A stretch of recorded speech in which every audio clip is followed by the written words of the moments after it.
Tambali. Quand on devient parent, on se pose 1000 questions. On a envie de bien faire, peur de se tromper, et on se demande où est le mode d'emploi. Spoiler, il n'y en a pas. Mais pour trouver des témoignages et des conseils utiles, vous êtes au bon endroit. Bienvenue dans Tambali, le podcast qui dit tout haut ce que les parents vivent tout bas. Je suis Alix Dien, doula basée à Dakar. J'accompagne les femmes et les couples avant, pendant et après l'accouchement. Je suis moi-même mariée et maman de 2 enfants franco-sénégalais. Et je vous accueille dans le premier podcast qui explore les expériences de parents en Afrique de l'Ouest. Chaque mois, je reçois des parents qui partagent leur expérience avec leurs joies et leurs difficultés. Et à travers leurs récits, vous verrez que ce que vous vivez, d'autres le vivent aussi. Je reçois aussi des professionnels de la santé et de la périnatalité qui vont partager leurs conseils et astuces pratiques adaptés à nos réalités. Parce que plus on est informé, plus on est confiant. Grossesse, accouchement, postpartum, allaitement, couple, relations parents-enfants. Aucun sujet tabou, on parle de tout. Vous êtes prêts ? Alors Nanu Tambali. Bonjour Marina. Bonjour Alix. Comment tu vas ? Je vais très bien. Eh bien, j'en suis ravie. Top. Je suis heureuse de t'accueillir aujourd'hui pour parler de parentalité et d'écologie dans les grandes lignes. Vaste sujet. On va peut-être pas tout dire, mais on va essayer d'en aborder au moins une partie. Voilà. Parce qu'il me semble que c'est ton sujet d'expertise depuis un petit moment déjà, plus de 20 ans. Je pense que c'est depuis que j'ai été enceinte de ma première fille que je me suis vraiment penchée sur cette question. Ouais. Et maintenant, mes 2 filles sont grandes et donc je vais transmettre ce que j'ai à transmettre et passer à d'autres sujets. Je comprends. C'est vrai qu'on a souvent aussi cette évolution aussi de vie de nous en tant que parents où il y a des sujets où on est très impliqués et puis après, on a d'autres préoccupations. On dit toujours petits-enfants, petits problèmes, grands-enfants, grands problèmes. Donc c'est d'autres problèmes peut-être qui se posent aujourd'hui. Je ne trouve pas que ce soit des problèmes. C'est hyper intéressant, mais c'est vrai qu'on est projeté dans une autre réalité. Et d'ailleurs, ma fille me dit souvent, mais elle me pose des questions sur quand elle était petite. Et je dis, je m'en souviens plus. Et puis elle me dit, mais comment ça, tu t'en souviens plus ? Ouais. Et c'est vrai qu'à l'époque, quand j'avais mes enfants petits, je remarquais chaque petit changement. Et ça me semblait pas possible d'oublier ça. Mais en fait, on grandit en même temps que nos enfants. C'est vrai. Et on oublie beaucoup de choses. Oui. Et donc, tu disais que c'est vraiment quand tu as été enceinte de ta première fille que tu t'es intéressée à ce sujet. Qu'est-ce qui t'a poussée à te questionner ? Parce que c'est vrai qu'il y a 20 ans, ce n'était pas encore un sujet aussi, on va dire, trending qu'actuellement. Donc, qu'est-ce qui t'a un peu éveillée à ce sujet de l'écologie quand on devient parent ? Bon, je pense que j'ai un background quand même, une famille assez portée sur le bio, le naturel depuis petite. Je pense que mes parents étaient dans les premiers à consommer dans les magasins bio il y a 40 ans. Mais après, moi, j'ai grandi, j'étais ado, jeune adulte. Et puis, comme tout le monde, je pensais que je maîtrisais et que je croquais la vie à pleines dents. Et quand je suis tombée enceinte de ma première fille, là, je me suis décentrée de moi-même, en fait. Et j'ai commencé à... C'est comme si ton champ s'ouvre et tu te dis, alors attends, là, maintenant, il y a un être à l'intérieur de moi. Donc, qu'est-ce qui est bon pour lui, qu'est-ce qui n'est pas bon pour lui ? Et après, tu ouvres aussi sur le monde et tu dis, dans quel monde il va vivre ? Et quel monde on va lui laisser à ce petit être qui arrive ? Et c'est là que je trouve qu'il y a vraiment un switch qui se fait. On se descend de nous-mêmes et on s'ouvre sur beaucoup plus grand et on commence à se poser plein de questions. Ça, c'est sûr que moi, c'est ce que je dis toujours aux parents que j'accompagne, c'est quand on devient parent qu'on se rend compte à quel point on est égocentrique en tant qu'être humain. C'est ça. Avant d'avoir des enfants, même si on rend service, même si on est là pour les autres, on est profondément égocentrique de base. Et c'est vraiment, je trouve, quand on a des enfants qu'on se rend compte de ça, en fait. Donc ce côté de décentrage, ça résonne assez. Et du coup, de quoi on parle ? Parce que du coup, parentalité, écologie, c'est des vastes sujets. Comment tu définirais un peu la problématique ? Je pense que donc c'est commencer à se poser des questions sur qu'est-ce que je mange, et quels effets ça peut avoir sur mon enfant et sur moi. Qu'est-ce que je mets comme produit sur ma peau, sur la peau de mon enfant ? Qu'est-ce que ça peut avoir comme répercussion ? Qu'est-ce que j'utilise pour mon enfant ou dans ma vie qui va avoir des répercussions sur le monde dans lequel il va vivre.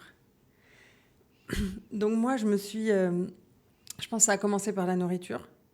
Quand j'étais enceinte, je me suis dit, alors là, il faut que je mange bien. J'ai commencé à m'abonner à des paniers de légumes bio et à avoir des paniers de légumes bio chaque semaine pour au moins me dire, ok, je vais avoir un enfant en bonne santé. Je savais que la nourriture, c'était quand même vraiment important. Et ensuite, pendant la grossesse, j'ai commencé à réfléchir à... J'ai une cousine, en fait, qui m'a parlé de couches lavables un jour et j'ai dit, ah non, faut quand même pas exagérer. Les couches lavables, ça va. Comme je suis quelqu'un de curieux, je me suis quand même renseignée. Et j'ai vu qu'aux États-Unis, il y avait pas mal de nouvelles marques modernes qui étaient sorties, etc. Donc finalement, ma cousine n'a pas utilisé les couches lavables et moi, oui. Voilà. Finalement, j'ai commandé mes petits kits, j'ai fait mes tests, etc. Et quand ma fille est née, j'ai commencé aussi à me poser beaucoup de questions sur ce que je mettais sur son corps. Est-ce que à la maternité, la lotion qu'on te donne, c'est la meilleure pour le bébé ou pas ? C'est quoi la composition ? Moi, est-ce que je continue à mettre du parfum quand je porte mon bébé sur moi ? Parce que j'ai mon bébé sur moi 20 heures sur 24 peut-être au début. Et du coup, est-ce que c'est OK d'avoir un parfum hyper fort que toi, tu sens plus parce que tu le portes depuis des années ? Enfin, donc, c'est vraiment plein de questions qui s'ouvrent petit à petit, en fait. Au fur et à mesure que tu... Voilà. Mais je pense que j'avais ce background de mes parents qui m'avaient quand même éveillée à me poser des questions. Mais c'est à ce moment-là que j'en ai vraiment pris conscience.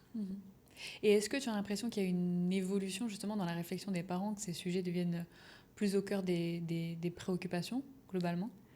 Il y a eu une grosse évolution dans les années... Justement, quand j'ai eu ma fille est née en 2006, jusqu'au Covid, je dirais. Il y a eu vraiment un gros pic où on était à fond sur les produits naturels, etc. Et je pense que le Covid a switché encore une fois les minds des gens et ils se sont dit, attends, mais là aussi, je vais me recentrer un peu plus sur moi-même. Là, il y a beaucoup de choses dans le monde qui me dépassent. Et donc là, on sent une petite régression. J'ai l'impression. Ouais, c'est intéressant parce qu'on aurait pu imaginer l'inverse, de se dire, quand on voit justement des épisodes comme ça... viraux et tout, on devrait être d'autant plus attentif à ce qu'on fait, ce qu'on consomme et tout ça. Mais après, c'est vrai que ça fait aussi une espèce de charge mentale supplémentaire, peut-être, ça. Pour certains. Je crois que la première partie du Covid, c'était positif. Les gens se sont dit, j'ai du temps, je suis chez moi, je vais me mettre à faire ma lessive maison. Ma lessive maison, je vais cultiver mon jardin, je vais faire mes trucs. Le premier avait été vu comme un break, une pause dans ta vie où tu peux enfin faire les choses dont tu as envie depuis longtemps. Le premier confinement. Et après, quand ça a continué, là, ça a commencé à amener vraiment beaucoup de stress. Et quelles sont, du coup, pour toi, les idées reçues les plus fréquentes ? Parce que quand on parle de couches lavables, souvent, la première réaction, c'est genre... Oui, tout à fait. Ça peut aller avec une culpabilisation de encore un truc qu'on me demande de faire. Oui. Souvent, c'est quoi les réactions quand on parle de ces sujets-là ?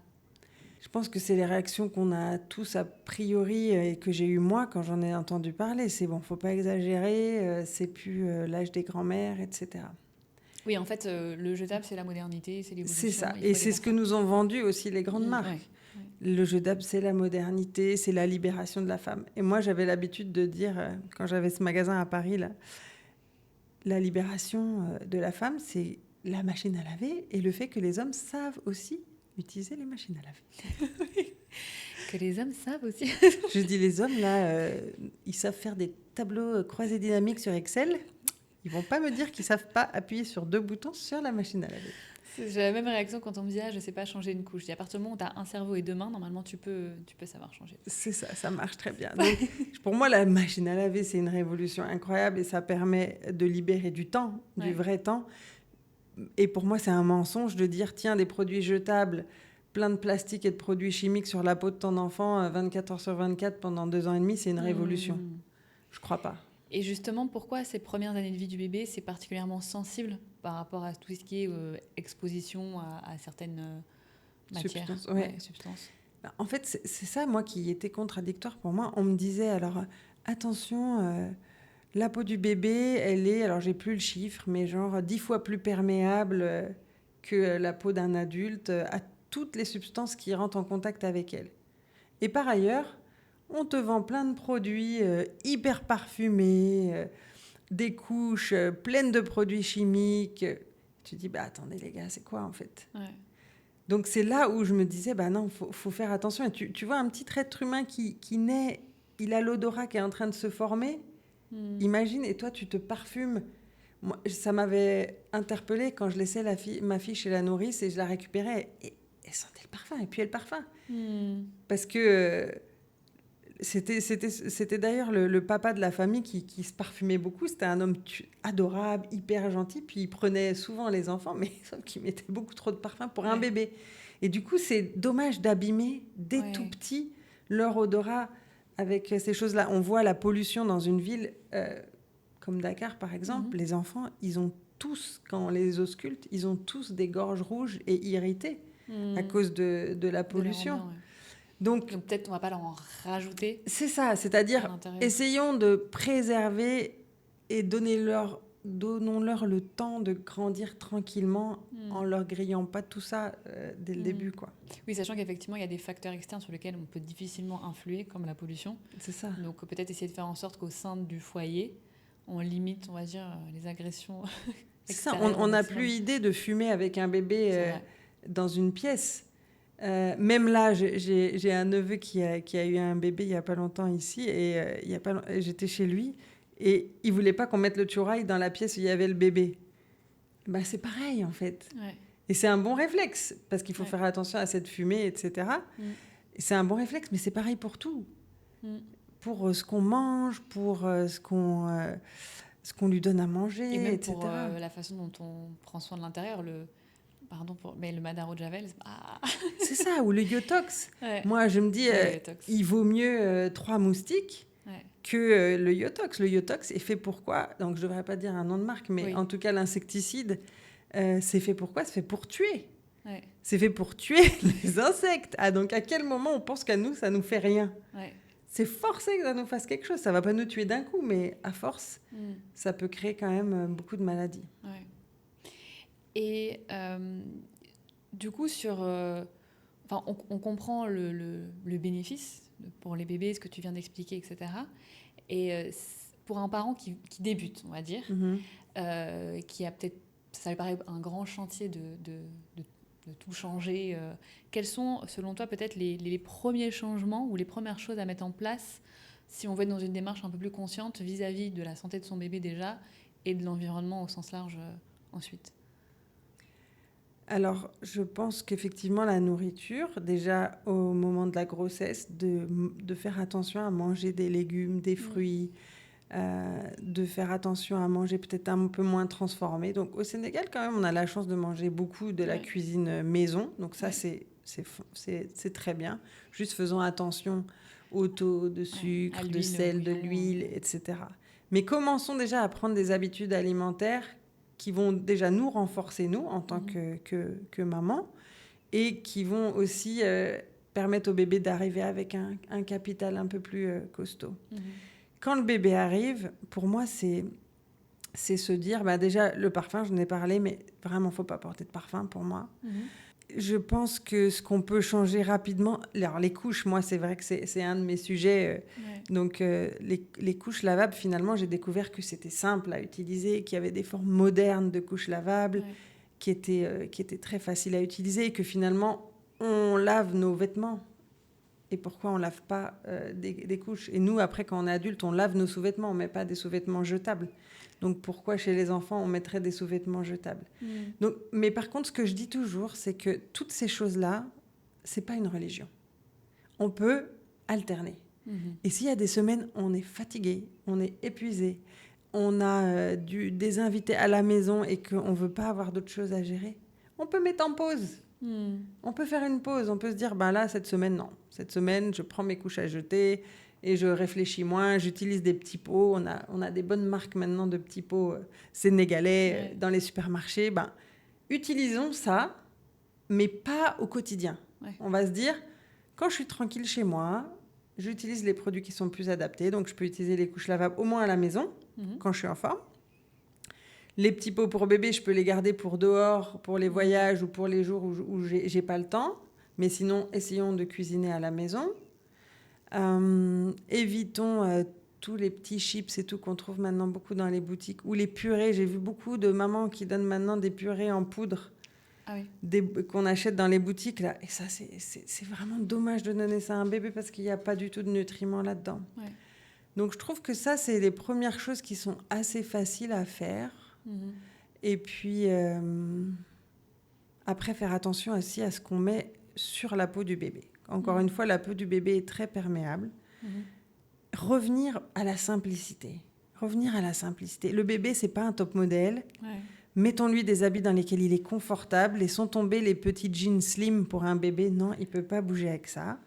Revenons à quelque chose de confortable. Et au niveau des produits de soins, revenons à l'essentiel. De l'eau, un savon naturel, du karité. C'est bon. Ouais. Donc, en plus, on va faire des économies. En plus, on va faire des économies. Les couches jetables, ça coûte cher. Ça crée des irritations. Après, on achète plein de crèmes à la pharmacie pour calmer les irritations qui sont données par les couches. Ouais. On essaye d'acheter des crèmes hyper parfumées qui ne sont pas bonnes pour le bébé et qui nous coûtent cher. Donc, revenir à l'eau, le karité, franchement, et un savon, le savon le plus doux possible. Donc, qui n'a pas une odeur de fou.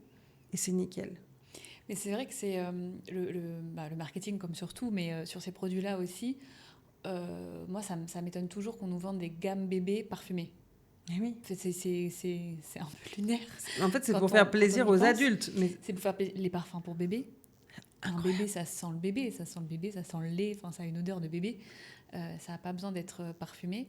Et on ne devrait pas, en fait, trouver des gammes bébés parfumés. Et moi, c'est pour ça que je conseille aux parents, effectivement, comme tu le dis, de prendre des savons sans savon, ou des savons les plus neutres possibles, même dans des gammes pas bébés, plutôt que les savons parfumés des gammes bébés qui sont quand même un non-sens. Tout à fait. Il n'y a qu'à regarder en fait l'étiquette. Sur un produit, vous tournez le produit, là vous regardez. Si la liste est longue, c'est mauvais signe. Ouais. Et si la liste comprend plein de termes que vous ne comprenez pas, c'est mauvais signe. Alors que quand vous avez un pot de karité 100% karité, c'est simple. Mais du coup, en parlant de ça, justement, en fait, on se rend compte qu'il y a un certain nombre de pratiques traditionnelles qu'on a abandonnées, alors qu'en fait... ça marchait très bien. Ça marchait très bien. Oui, mais on fait croire aux gens que la tradition, c'est has-been. Ouais. Mais d'ailleurs, rien que le fait de toujours dire entre tradition et modernité, comme si la modernité, c'était forcément de mettre certaines traditions de côté. au rebut ou de côté, alors qu'en réalité, il y a des traditions qui peuvent être toujours très justifiées et légitimes dans un contexte actuel. En fait. Il y a une grande sagesse dans la tradition. Mais en général, ça ne fait pas le business des grandes marques. Oui. Eux, ils ont besoin... Il y a un exemple incroyable. En Chine, les enfants, jusqu'à pas longtemps, ne mettaient pas de couche du tout. Et ils avaient les fameux pantalons fendus. Oui. Ils avaient des petits pantalons. Et en fait, c'était ce qu'on appelle maintenant l'hygiène menstruelle. Mais l'enfant faisait un signe. Le parent ressentait quand l'enfant... il avait envie de faire pipi, ou même régulièrement, il lui proposait. Et donc, on pouvait l'accroupir très facilement parce que le pantalon était fendu. Ouais. Je pense que c'est l'hygiène infantile. L'hygiène naturelle infantile. Oui, t'as dit menstruelle. Je pense que c'est une déformation professionnelle. L'hygiène infantile, exactement. Et on pourra y revenir aussi. D'ailleurs, c'est aussi intéressant quand on parle des menstrues aussi. Les produits qu'on utilise, c'est dans la même. C'est pareil. Dans la même lignée. C'est la même chose. Mais oui, l'hygiène naturelle infantile, et ça c'est. Et donc tu disais en Chine jusqu'à récemment, en fait, c'était encore le cas. Et ensuite, les grands fabricants de couches se sont dit mais quel est le territoire où il faut absolument qu'on soit présent? La Chine, avec tous ses habitants. Et ils ont commencé à faire des énormes campagnes de pub en culpabilisant les parents, en disant c'était un bon parent, regarde ton enfant, si tu lui mets cette couche jetable, il va bien dormir, etc. Et c'est rentré dans les habitudes petit à petit, alors qu'il n'y avait pas de couche. Et que ça fonctionnait très bien. Et au Sénégal, finalement, moi j'ai vu avec mes belles-sœurs que ça se faisait naturellement, l'hygiène naturelle infantile. Mais il n'y avait pas un mot pour ça. J'ai vu les mamans mettre les pieds comme ça dans la cour, on assoit le bébé comme ça. Oui, effectivement. Alors bon, à Dakar, c'est un peu particulier, mais même moi, à Diourbel, effectivement, les enfants, dès qu'ils se tiennent debout, ils peuvent être en body ou même en body ouvert, et ils font leur vie, et quand ils ont envie, soit c'est là, soit c'est un camp prévu pour. Et en fait, oui, c'est ce qu'on appelle aujourd'hui l'hygiène naturelle infantile, et qui peut être promu même dans des des parcours par des influenceurs comme une nouveauté. C'est pas une nouveauté, en fait, c'est ce qui se faisait, qu'on a remis au goût du jour, mais comme beaucoup de choses, comme les massages pour bébés, enfin le DAMP, ça existe C'est ça. depuis toujours, et ça devient trendy, alors que c'est juste une réactualisation des choses qui se faisaient. Donc finalement, les pratiques traditionnelles avaient un sens. Exactement. Et le fait qu'on ait perdu ce savoir-faire et ce savoir accompagner là, fait qu'aujourd'hui, on se crée aussi des contraintes et une dépendance à certains produits, et notamment... Parce qu'on nous a dit que c'était ça la bonne chose. Comme on a discrédité la tradition, et on a dit, c'est ça, si maintenant tu es quelqu'un de moderne et tout, c'est là qu'il faut arriver, tu fais ça. Mais ce que je trouve dommage, c'est qu'on n'apprend plus aux parents à se poser des questions. On lui dit juste consommer. Ouais. Et effectivement, un parent aussi, je comprends qu'il ne puisse pas croire que dans un supermarché, un rayon entier est là pour tous les gens, alors que c'est que des produits qui sont nocifs pour les bébés. Je comprends. Parce que tu dis, non, on va pas me le vendre si c'est pas bon. Mais si. Donc c'est aux parents aussi de se poser des questions. Et d'autant plus si la législation du pays en elle-même est souple. C'est-à-dire qu'on ne vend pas les mêmes couches en Europe et en Afrique et au Sénégal en particulier. C'est pas les mêmes farines infantiles, c'est pas les mêmes compositions parce que les réglementations locales sont moins strictes et que les fabricants, en fait, on pourrait se dire que par éthique, ils vont quand même proposer des produits qui respectent un certain nombre de normes. Mais effectivement, si la législation du pays ne le restreint pas, ils en profitent. Aussi pour avoir un coût de revient plus intéressant et pouvoir proposer les produits moins chers, quoique. Mais oui, donc il faut bien avoir conscience qu'en plus, c'est pas parce qu'on voit des marques qu'on se dit ça c'est une grande marque internationale. Oui, mais cette marque-là, peut-être qu'au Sénégal, la composition, elle n'est pas aussi bien que cette même marque est vendue dans un autre pays. Ouais, et ça, il faut quand même avoir un minimum de conscience de consommateur pour, comme tu dis, commencer à se poser ce genre de questions. En fait, il faut juste se poser la question. Et la couche jetable, par exemple, vous prenez une couche, vous l'ouvrez, vous mettez de l'eau dessus, vous attendez un peu, et vous déchirez. Vous regardez, qu'est-ce qu'il y a dedans ? C'est quoi qu'il y a dedans ? Parce que les gens pensent que c'est du coton. Mais quand vous ouvrez, est-ce que vous voyez du coton ? Pas de coton. Ça s'appelle le polyacrylate de sodium. C'est des petites boules de gélatine.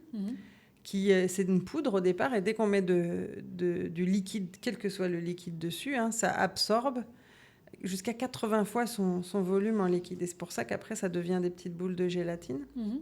Mais il faut se dire que c'est un composant qui a été interdit dans les tampons hygiéniques féminins depuis les années 80. C'est toujours dans les couches pour bébés. Ah oui. C'est des composants qui avaient été inventés pour d'autres choses à la base. On a mis dans les couches, on s'est dit ça va être pratique. Mais aussi, il faut se dire que cette couche, du coup, qui est super méga absorbante, elle va absorber toute l'humidité qu'elle rencontre sur son passage. Pas que le pipi. Ce gel absorbant, il ne sait pas trier. Ça, c'est pipi, ça, c'est l'humidité naturelle des parties génitales, ça, il faut laisser, etc. Ouais. Donc, en fait, on a plus de risques de mycose et d'irritation parce que c'est trop asséché. La peau et les parties génitales ne sont pas faites pour être sèches. Ça cause aussi, chez les petits garçons, moi, j'invite les parents à faire un test.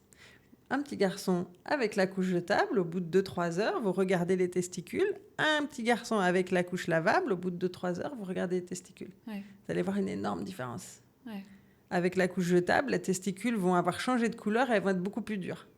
Avec la couche lavable, ça va rester mou et avec sa couleur naturelle. Parce que ça assèche trop, ce gel absorbant assèche trop. Donc c'est un gros problème pour moi à long terme. Ouais. On trouve que c'est du confort pour le bébé, mais ça va aussi faire en sorte qu'il va être propre plus tard, parce qu'en fait, il ne va pas faire le lien au niveau du cerveau entre faire pipi et être mouillé. Et donc, ça ne va pas l'aider à comprendre ce qui se passe dans son corps et à maîtriser ses sphincters. Et du coup, on va consommer des couches plus longtemps. Ouais. Et on reste en contact avec ce produit super, super absorbant. Ouais. Et après, quand on jette ce produit, il ne se biodégrade pas. Parce que ce gel absorbant, il faut de l'humidité pour le processus de dégradation. Pour qu'un truc pourrisse, il faut que ça se... Et bien là, ça ne peut pas, parce qu'en fait, C'est un gel méga absorbant. Donc ça va juste décomposer en plein de boue. Après, voilà, les animaux vont en manger, ça va être brûlé. Oui, donc à la fois pour le bébé, et en fait, on en arrive à des extrêmes où moi je vois des parents, en fait, c'est tellement absorbant qu'en ouvrant la couche, ils ne savent pas dire s'il y a un pipi ou pas. Parce que des fois, sur des problématiques de prise de poids, on va leur demander leur conseiller de surveiller le nombre de couches pour vérifier effectivement, ou dans les cas de jaunisse où il faut que l'enfant fasse pipi pour traiter la bilirubine, etc., pour la rejeter. Et donc en fait, maintenant, il y a des fabricants qui vont rajouter une bande qui se colore s'il y a un pipi, même si on ne le voit pas. Mais du coup, on imagine que pour colorer cette bande, c'est encore d'autres substances qui vont se rajouter. Donc, on en arrive à des extrêmes où, en fait, oui, c'est tellement absorbant qu'on ne sait même pas dire si son enfant avait pipi. Donc, il faut qu'on mette dans la couche encore un autre truc pour pouvoir savoir si l'enfant a fait pipi ou pas et est-ce qu'il faut qu'on le change. Et c'est vrai que je n'avais pas pensé à ce que tu dis sur l'association j'ai fait pipi, je suis mouillée, donc il y a un problème. C'est pour ça que les enfants sont propres de plus en plus tard. Ouais. Oui, il y a des enfants qui portent des couches jusqu'à 4 ans la nuit. Mais oui, parce qu'en fait, et en plus, c'est comme si on avait appris aux parents à se dissocier de leur enfant trop tôt. En fait, on a besoin de rester en contact avec notre enfant, de savoir ce qui se passe pour lui, en lui, etc. Et là, avec les couches, on lui met les couches, puis après, on dit « Ah, allez-y, fais ta vie ». Et ça arrive même, ça nous est tous arrivé. L'enfant vient te dire « J'ai envie de faire pipi » et tu lui dis « Ah, mais t'as ta couche, c'est bon ». Ça nous est tous arrivé de faire ça. Ouais. Et donc, l'enfant, on lui dit ça. Et après, à un moment donné, on lui dit « Ah ben non, mais sois propre. Maintenant, c'est bon, j'en ai marre d'acheter des couches. » Et du coup, c'est complètement bizarre. Ouais. Et c'est là où, moi, ça m'avait intéressée quand j'ai découvert l'hygiène naturelle infantile.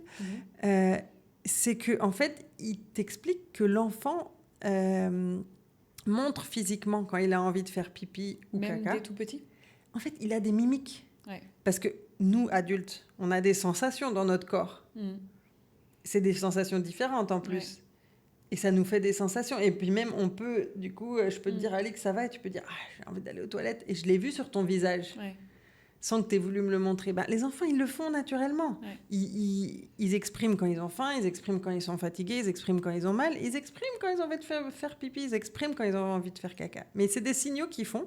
Mais comme on n'y réagit pas, et qu'on dit c'est bon, t'as ta couche, ils arrêtent, ils se disent donc ça doit pas être un signal important.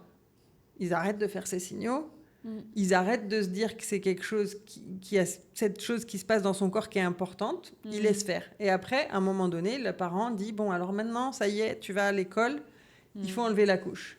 Donc ça veut dire que pour pratiquer cette hygiène naturelle infantile, le fait d'essayer de limiter les couches au maximum ou assez tôt d'essayer que l'enfant soit plus autonome, s'il ne marche pas, il ne peut pas l'être complètement, mais sur le fait d'aller aux toilettes, quoi.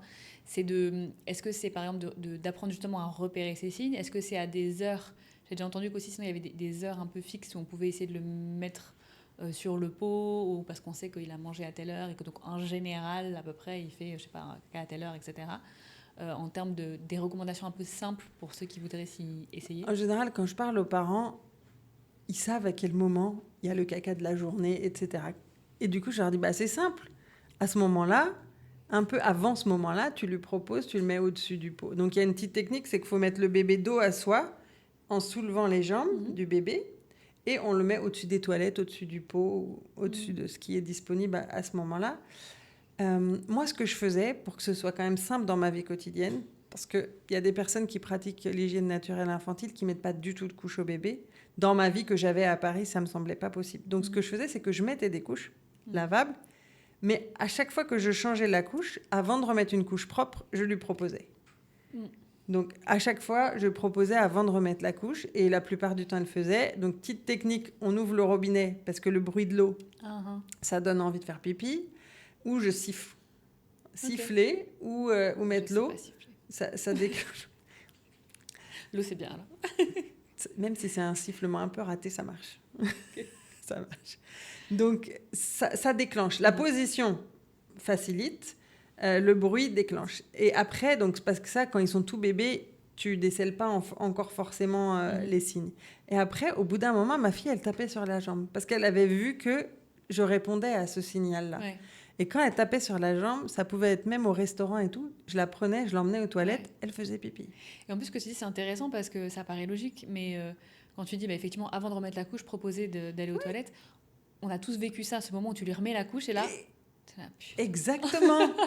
Je viens de changer. C'est ça. Et ça arrive tellement souvent, le pipi sur la table à langer, etc. Donc, on enlève la couche qui est sale, on propose à l'enfant de faire pipi à côté, on lui laisse quelques minutes, et puis s'il n'y a pas, hop, on remet une couche. Ça, c'est le plus facile à tester.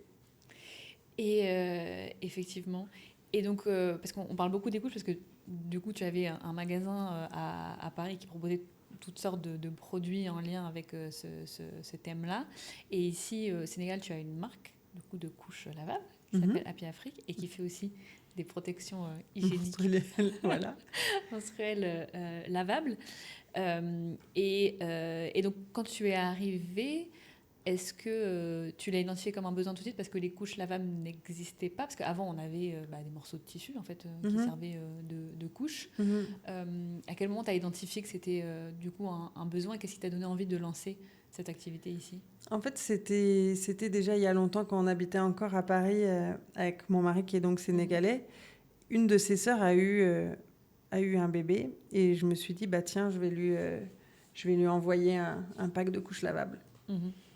Et puis quand je suis venue après en vacances, j'ai vu qu'elle adorait, elle était trop contente. Déjà, c'était joli, c'était beau. Ses copines lui demandaient d'où ça vient, où est-ce que tu as trouvé ça, donc elle était fière.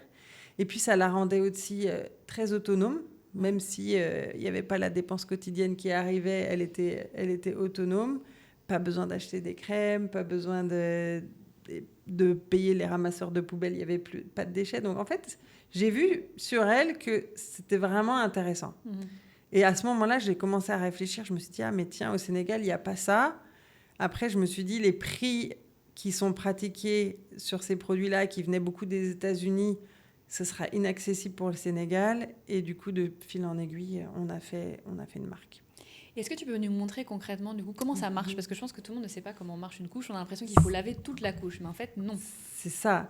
Alors, surtout, il faut se dire, c'est comme un vêtement. On va se dire que c'est un vêtement. Donc, on peut laver un vêtement. Le bébé, quand il fait caca dans son body, est-ce qu'on jette le body? Non, on lave. Et la chance qu'on a au Sénégal, c'est que ça sèche vite. Moi, j'ai utilisé ça sans aide à la maison, à Paris, dans un appartement. Donc, après, au Sénégal, j'ai trouvé que c'était hyper simple. Donc, en tout cas, il y a plusieurs modèles, plusieurs types de couches lavables. Il y a des types qui sont plus adaptés à la journée et des types qui sont plus adaptés à la nuit. Ce que je vous montre, c'est une couche qui est plutôt faite pour la journée. Les composants de base, c'est qu'il faut qu'il y ait une partie imperméable, ça c'est certain, et une partie absorbante. Il faut à chaque fois les deux. La partie imperméable, ce qui va changer par rapport à ce qu'ont utilisé les générations d'avant, c'est que soit ils n'avaient pas de matière plastique, soit ils avaient vraiment des pointes en plastique qui n'étaient pas respirantes du tout. Aujourd'hui, on a des matières techniques. Donc ça s'appelle du PUL, du polyuréthane laminé. Donc c'est une matière qui est à la fois imperméable et respirante. Donc une partie imperméable et une partie absorbante. Donc là, ça c'est des modèles, on appelle ça dans le jargon des couches lavables, les modèles tout en deux. Il y a des modèles tout en un où finalement la partie absorbante, elle est déjà cousue avec. Et il y a des couches qu'on appelle plutôt les couches classiques qui sont plutôt adaptées à la nuit, parce que la nuit, il y a des plus gros pipis, on n'a pas envie de se lever pour changer le bébé la nuit. Donc ça, c'est un système intéressant pour la journée. La partie imperméable, elle n'est pas obligée d'être changée à chaque fois. Oui, c'est ça. En fait, on peut laver que l'insert absorbant qu'on met dedans. Ça se déplie pour sécher plus vite et ça se met après dans la culotte. S'il y a eu un très gros pipi, la culotte va être un peu humide. On peut juste la mettre à sécher. Et réutiliser un insert avec une autre culotte. Et puis, on peut alterner comme ça dans la journée. Et puis, on la lave quand même au bout de 3-4 utilisations. On la lave. Mais ça sèche très vite.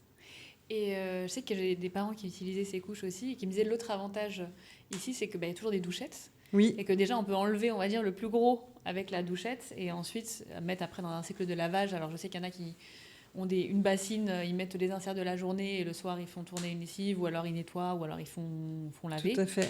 Mais il y a des systèmes, effectivement, pour pas forcément laver chaque insert à chaque Oui, alors, ce qui est possible d'utiliser aussi, c'est des petits voiles de papier. Il y a des papiers de protection pour couches lavables. Donc, on met un petit voile dessus.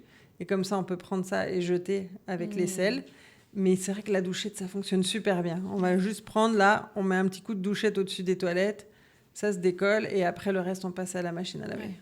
Ouais. Voilà. Après, c'est quand même cool d'avoir une machine à laver pour utiliser les couches lavables. C'est sûr. Mais voilà. Après, il faut effectivement, comme tout le monde n'en a pas, on peut s'adapter aussi et mettre un système de cycle de lavage ou de se dire, voilà, toutes les 24 heures. Des fois, ça peut être la nounou aussi du bébé qui sait que ça fait partie de ses attributions de faire un cycle de lavage, etc. Donc ça peut être des choses... et encore une fois, on peut alterner, on peut utiliser des couches la journée, pas la nuit. On peut décider de mettre... Oui, c'est vrai qu'il y a des parents aussi qui font ça, qui se disent, bon, peut-être passer au tout lavable, c'est plus contraignant, mais si je fais les couches lavables la journée et les couches jetables la nuit, bah, ça fait quand même 2 fois moins de... C'est ça, c'est OK, c'est OK aussi. Et c'est la moitié du temps où on n'est pas dans les produits chimiques. Et du coup, les avantages, tu disais, c'est effectivement plus respectueux de la peau de bébé, moins de produits chimiques, parce que du coup, c'est des matières plus respectueuses, économiques aussi. Parce que oui, beaucoup plus soit économiques. on achète des couches vraiment pas chères, mais du coup, c'est a priori des couches vraiment pas bonnes. Soit les couches, ça représente quand même un vrai budget pour les foyers. Là, pour, disons, je sais pas, pour tenir... dans la durée, il faut à peu près combien de couches et combien d'inserts en moyenne? Moi, je conseille d'avoir, au Sénégal, dans la vie au Sénégal, 3 culottes et 5-6 inserts. Ça peut aller.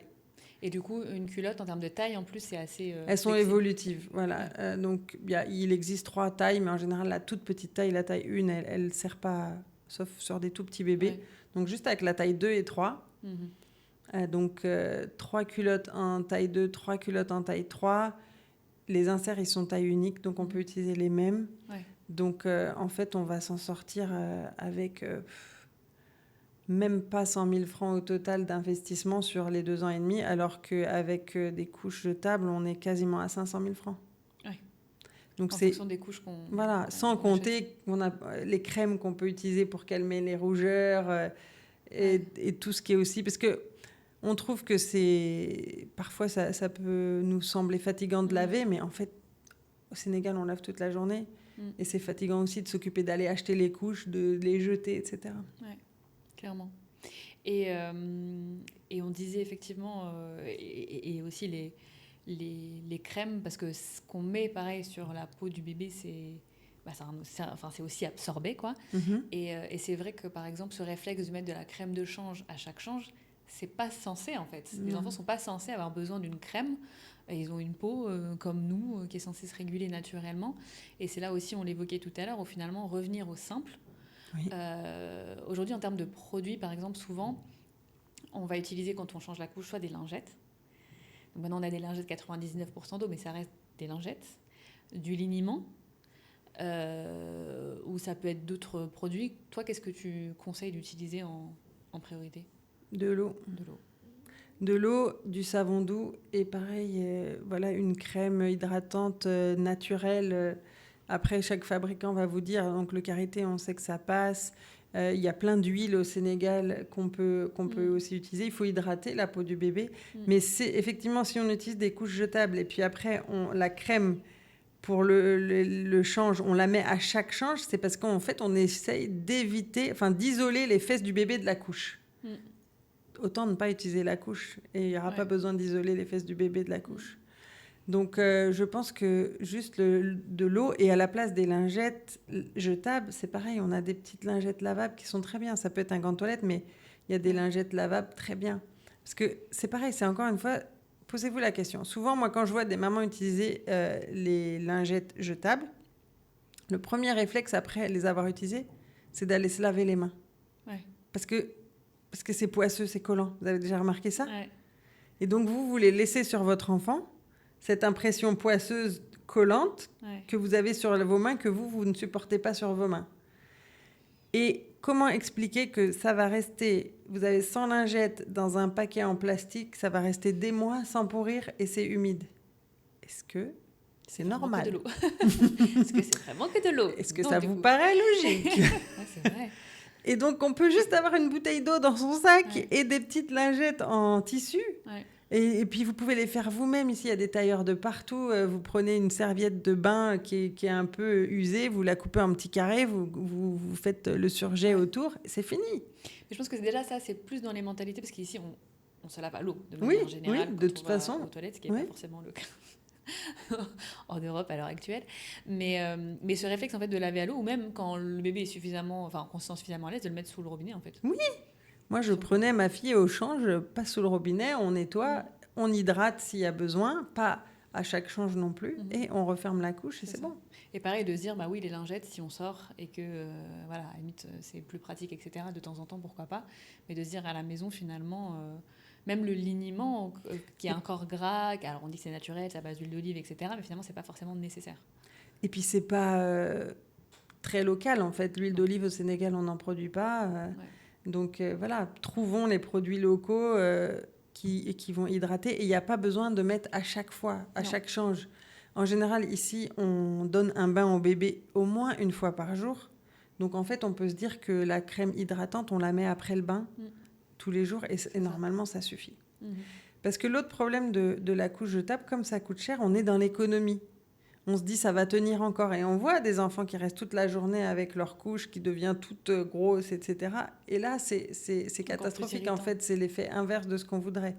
Au moins, quand on utilise des produits lavables, on n'est pas en train d'essayer d'économiser parce qu'on sait qu'on va laver et que... Après, il y a juste l'accès à l'eau. Enfin, oui, par contre... le coût de l'eau, quand même, quand on utilise des produits lavables, oui, par définition. Il faut avoir accès à l'eau et avoir un endroit où sécher correctement. Et du coup, par rapport aux produits de soins, donc on a parlé effectivement savon neutre. Donc un savon, ici aussi localement, on produit des très bons savons. Faire attention aux huiles essentielles. Parfois, les savons avec huile essentielle, mieux vaut éviter. La crème hydratante, on dit du karité ou une huile naturelle, sans huile essentielle, encore une fois. Ça marche très bien. Pas besoin d'aller acheter des produits fancy. Non. Avec le beau packaging spécial bébé. Donc voilà, pas forcément besoin de crème de change spécifique. Et en fait, c'est à peu près tout ce qu'il faut utiliser sur un bébé. C'est simple d'avoir un enfant. Ouais. Et le lait maternel, si on a choisi d'allaiter, c'est aussi un bon produit pour l'acné du nourrisson. C'est ça. Alors, c'est vrai que ça, c'est un point... J'ai vu souvent en France ou dans d'autres contextes... on utilise le lait maternel pour même calmer les rougeurs des bébés, etc. Mais je crois que culturellement, ici au Sénégal, il y a quelque chose où c'est quasiment interdit d'utiliser le lait maternel. J'ai plus le détail, mais il me semble qu'il y a une tradition qui fait que ça passe pas trop bien, ça. Okay. Moi, je me renseignerai parce que moi, je dis, si. Mais c'est cicatrisant. Même les crevasses, quand on allait, on peut l'utiliser sur soi. Ouais. Donc, on creusera ce sujet sur les enfants, mais même dans l'eau du bain, c'est aussi calmant, hydratant. C'est magique. C'est magique. Mm-hmm. Et on le produit et c'est gratuit. Enfin, c'est gratuit, on est une fabrique directe. On est une fabrique de lait. Et donc après, sur l'alimentation aussi, il y a deux enjeux. À la fois pendant la grossesse, de s'alimenter correctement, et quand on allaite aussi. Et ensuite, au moment de la diversification, de privilégier effectivement des produits locaux, bio, etc. Et au niveau des contenants, est-ce qu'il vaut mieux du coup des biberons en verre qu'en plastique, ou des contenants quand on fait manger l'enfant? Est-ce qu'il y a des matières à privilégier aussi? Je pense que le verre est toujours mieux. Parce que le plastique, il y a des plastiques sans bisphénol, etc. Aujourd'hui, au Sénégal, c'est pas très facile d'avoir ces infos sur la composition et le type du plastique qu'on utilise. On a le plastique partout, qui est partout. Pour moi, le verre est toujours plus sûr. Il n'y a pas de transmission entre le verre et le contenu, même quand c'est chauffé. Alors qu'avec le plastique, on sait que ça transfère. Ouais. Donc, encore une fois, c'est mieux d'utiliser du verre. C'est pour ça que nos bouteilles 10 litres ou 19 litres stockées au soleil, c'est quand même pas... Je crois que le pire, c'est les sachets d'eau. Ouais, parce que là, le plastique transfère nécessairement. Voilà. Alors, c'est pareil, si vous faites des biberons pour votre bébé, ne remplissez pas avec des sachets d'eau, s'il vous plaît. Prenez de l'eau en bouteille de nos marques locales et effectivement, pas stockées au soleil, quoi. Et donc, privilégier le verre. Et après, quand l'enfant commence à manger, en général, on aime bien avoir des petits contenants spécifiques, des bols, même des trucs qui se ventousent, etc. Pareil, est-ce qu'il y a des matières à privilégier ou des matières à éviter? Est-ce que le silicone, par exemple, qu'on voit beaucoup aujourd'hui, où en fait il faut du bois, ou il faut de la porcelaine. Après, on a toujours peur avec un bébé Ouais. que... En fait, maintenant, il y a plein de marques qui ont créé des contenus type plastique Ouais. qui sont safe Mhm. pour les bébés, mais il faut bien lire les étiquettes. Ok. Voilà, il faut bien regarder les étiquettes et c'est pas forcément le truc à 1000 francs qu'on achète au marché qui correspond à ces normes-là. Ouais. Mais il y a des normes qui existent maintenant. Alors, au Sénégal, c'est plus difficile de s'y retrouver, mais déjà sans bisphénol, après, regarder les normes qui existent, ce qui est écrit sur la composition. Mais le pire, c'est quand on le chauffe. Ok, donc il faut chauffer la nourriture avant de mettre dans le contenant. En fait, c'est ça, parce que là, il y a le plus grand transfert, c'est le plastique chauffé avec le contenu, enfin la nourriture ou la boisson qui est en contact. Ouais. Donc, si on utilise du plastique, en tout cas pas pour chauffer. Ouais. On chauffe à part et ensuite on transfère. Voilà, ou on chauffe dans du verre ou dans une assiette en verre ou dans une casserole en métal et après on peut transférer. Ok. Et un dernier volet aussi sur le textile. Est-ce qu'il faut aussi... est-ce qu'il y a des choses à savoir? Est-ce qu'il faut aussi privilégier le coton bio, etc. Ou est-ce qu'il y a moins de transfert via les vêtements? En fait, c'est toujours l'idée de se dire, est-ce qu'on peut donner des conseils qui sont vraiment utilisables au Sénégal? Je ne crois pas que la plupart des parents peuvent acheter des vêtements en coton bio à leurs enfants, soit parce que c'est pas disponible sur le marché, ou soit parce que c'est vraiment trop cher. Donc l'idéal serait que l'industrie du textile soit en coton bio. Ok, ce n'est pas le cas aujourd'hui. Donc on va dire que le premier réflexe à avoir, c'est de laver les vêtements avant de les faire porter au bébé. Si vous achetez un petit habit super sympa au marché ou dans un magasin, peu importe, il faut le laver avant de l'utiliser. Attention à la lessive qu'on utilise aussi, parce que c'est vrai qu'au Sénégal, on a des lessives très, très corrosives. Ouais. Qui Parfois seraient... on ajoute une goutte d'eau de Javel pour être sûr que ce soit... On ajoute de l'eau de Javel, etc. Donc, les habits, privilégions le coton pour les bébés. Ouais. Lavons avant l'utilisation. Contrairement à ce qu'on pense, les habits d'occasion, souvent, sont mieux. Ouais. Sont plus sains pour le bébé que des habits neufs. Et je sais qu'on aime beaucoup les habits neufs, mais les habits d'occasion, ils ont été lavés, tous les résidus sont partis, etc. Parce qu'il faut se dire que le tissu, donc il y a le coton qui est produit, qui est traité pendant la production, dans le champ, etc. Après, pendant la fabrication du tissu lui-même, c'est traité et on enduit... parfois les produits, la fibre de certains produits pour faciliter le tissage et pour aussi éviter qu'ils prennent feu facilement. Donc en fait, ces vêtements tout neufs, ils arrivent, ils ont de multiples formes, ils ont été à plusieurs fois en contact avec des produits. Donc et puis après, ils ont été transportés potentiellement dans des cargos, stockés dans des entrepôts, dans des sacs plastiques, des petits animaux qui etc. Machin. Donc laver, c'est vraiment la première chose. Les vêtements d'occasion, c'est top. Après, au final, les habits neufs sont presque plus sales que les habits d'occasion. Exactement, carrément. Et après, avec quoi on les lave? Alors ça, c'est hyper important parce qu'on a plein de cas d'allergies qui sont dues aux lessives qui sont utilisées. Lavons encore une fois avec une lessive la plus douce possible. Et ça, je sais que c'est un challenge parce que moi, j'ai essayé presque toutes les lessives qui sont dans les rayons des supermarchés ici. Ouais. Et ça ne marche pas avec les peaux sensibles. Ouais. Donc, un savon, moi, je dirais un savon neutre. Il y a plein de GIE de femmes qui fabriquent des savons et tout. Un savon neutre pour laver les habits du bébé, c'est mieux. C'est mieux. Pas d'eau de Javel. Et surtout, on rince bien. Parce que souvent, on rince pas beaucoup parce qu'on économise l'eau aussi et tout. Mais les habits du bébé, là, il faut vraiment bien rincer. Il faut qu'il reste pas du tout de savon dedans. Ouais. Et on fait sécher au soleil. Ok. Et pour ce qui concerne l'environnement, donc on le disait tout à l'heure, éviter le yotox, éviter la fumée, que ce soit la fumée des anti-moustiques, la fumée du tchouraï, effectivement. En tout cas, pas dans la chambre du bébé.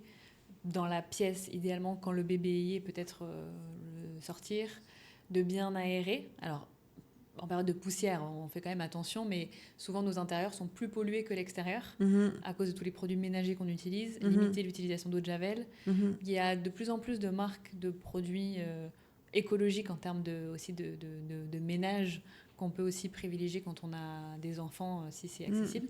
Et après, il y a des choses qu'on utilisait avant, pareil, du vinaigre blanc. Exact. On en a en général. Le vinaigre blanc, ça marche avec tout. Et ça marche avec beaucoup de choses. Et pareil, je ne sais pas comment l'eau de javel s'est infiltrée dans... Enfin si, on peut le comprendre par rapport à des préoccupations sanitaires, mais c'est vrai que c'est de mettre de l'eau de javel dans toutes les pièces tous les jours, c'est pas bon. C'est pas bon pour notre santé et c'est pas bon pour la santé de la planète. Ouais, clairement. Donc c'est pas bon dans tous les cas. Effectivement, le vinaigre, ça marche très bien. Le vinaigre blanc, ça sert à tout. Et en plus, ça a un petit côté insecticide aussi. Ça repousse. Les insectes n'aiment pas cette odeur. Ouais. Mais ça mousse pas. Ça mousse pas. C'est vrai qu'on aime que ça mousse. Mais quand ça mousse beaucoup, ça veut dire que ça va être difficile à rincer. Et qu'on rajoute des agents moussants. Ouais. Donc pour moi, pour les habits du bébé, un savon simple, bien rincé. Et puis surtout être OK avec utiliser des habits qui ont déjà été utilisés par d'autres enfants avant. Et merci déjà pour... je pense qu'on a abordé pas mal de sujets. Je pense qu'on pourra en discuter encore longtemps, mais je trouve que c'est déjà intéressant de comprendre le pourquoi derrière certaines pratiques et certains questionnements. Et si les personnes qui nous écoutent, les parents, les mamans, mais aussi les papas, j'espère, devaient retenir vraiment une chose de cet épisode, quel serait vraiment le conseil que tu donnerais ? Moi, j'ai envie de dire aux parents, faites-vous confiance. Parce que souvent, les grandes marques, les conseils du corps médical nous font perdre confiance en notre capacité à être parents. Mais en vrai, quand on est parent, quand on est maman, en tout cas, c'est ce que j'ai expérimenté moi, je ne vais pas parler pour les papas, finalement, quand on se pose un peu, on sait ce qui est bon pour notre bébé ou pas. Donc moi, j'ai envie de dire aux parents, reprenez votre pouvoir, c'est vous qui savez le mieux pour votre enfant, juste posez-vous les questions à chaque fois que vous utilisez quelque chose et vous allez trouver les réponses tout seul. Ça, c'est un très, très bon conseil. Faites-vous confiance en tant que parent, même si c'est un premier, on a tous eu un premier, et vous êtes pas plus bête que les autres. Donc vous allez forcément comprendre ce qui est bon pour votre bébé. Et c'est vrai que ça s'applique à tous les sujets. Et aussi parce qu'on est en contact avec ce bébé 24 heures sur 24, 7 jours sur 7, quasiment, en tout cas au début. Et après, on est a priori les personnes qui sont le plus en proximité. Et je trouve que c'est assez juste de se dire, si on sent que c'est bon pour le bébé, c'est certainement bon pour le bébé. Ouais. Et de se faire confiance en tant que parent et de se poser des questions. Oui, je pense que c'est ça, c'est utile dans toutes les circonstances. Puis interroger aussi les grands-mères quand vous avez la chance de les avoir encore, parce qu'elles ont une certaine sagesse. Par exemple, une de mes filles avait beaucoup de rhumes qui ne s'arrêtaient jamais. Et on avait appelé à l'époque ma belle-mère sénégalaise et elle avait dit « arrêtez le lait ». Et elle avait raison. Et j'avais vu plein de médecins avant. Tout le monde me disait non, il va falloir lui donner tel médicament maintenant. Elle sera asthmatique toute sa vie et tout. On a arrêté le lait et elle n'a plus. C'était fini. Oui, il y a des choses comme ça. Moi, ma fille, elle avait une toux chronique. Même quand on quittait la France, on arrive au Sénégal, ça passe pas. Et finalement, c'est ma mère, donc en France, qui me dit apparemment au Sénégal, il y a une plante qui s'appelle une guerre, ça pourrait marcher. Et donc mon beau-père dit oui, on a dans le jardin, t'as qu'à en cueillir. Tisane de guerre tous les jours, c'était fini. En France, elle était sous cortisone, des trucs hyper violents. Et en fait, en allant ramasser des feuilles dans le jardin, elle a été guérie et maintenant, c'est passé. Donc oui, retrouver la tradition, qui a beaucoup de bons côtés. Qui peut être questionnée aussi. Hein. Tout n'est pas bon, aspects. Mais en tout cas, il y a de la sagesse mais dedans. De faire le tri en tant que parent, de se dire, bon, ça je garde, ça peut-être je fais différemment, parce que c'était aussi dans un certain contexte. Mais oui, il y a des choses qui sont intéressantes à garder. C'est ça. Voilà. Et merci beaucoup pour cet échange. Merci d'avoir pris le temps de partager. Donc, on va dire que ce sera l'épisode de référence sur la parentalité, on va dire, écologique ou le fait de s'interroger sur le bien-être du bébé, de ce qui est respectueux aussi de sa peau, etc. Et donc, toutes les personnes qui se posent des questions pourront retrouver. Et que tu pourras les renvoyer aussi vers cet épisode. Exactement, c'est ce que je ferai avec plaisir. Pendant que toi, tu te préoccupes aussi d'autres sujets plus d'actualité dans ta vie. Mais merci d'avoir pris le temps de partager ton expertise et j'espère que ça intéressera aussi beaucoup de parents autant que ça m'a intéressée aujourd'hui. Merci beaucoup. Et je voudrais quand même dire qu'il y a des marques aujourd'hui au Sénégal et ailleurs qui travaillent sur des produits adaptés aux bébés, naturels. Et je pense que si vous pouvez aller vers ces marques-là qui ont plein de produits super à proposer et qui vont aussi vous accompagner. Yes, je confirme. Merci beaucoup. Merci à toi. Tambali. Si cet épisode vous a plu, pensez à vous abonner sur YouTube, Spotify, Apple Podcast, Deezer ou toute autre plateforme de podcast. Et vous pouvez aussi donner de la force à ce podcast en le notant 5 étoiles sur votre plateforme d'écoute et surtout en partageant autour de vous. On se retrouve très vite pour un nouvel épisode. En attendant, vous pouvez le retrouver sur les réseaux sociaux @Tambali Podcast et @ForDeMamas pour la partie doula. L'aventure ne fait que commencer.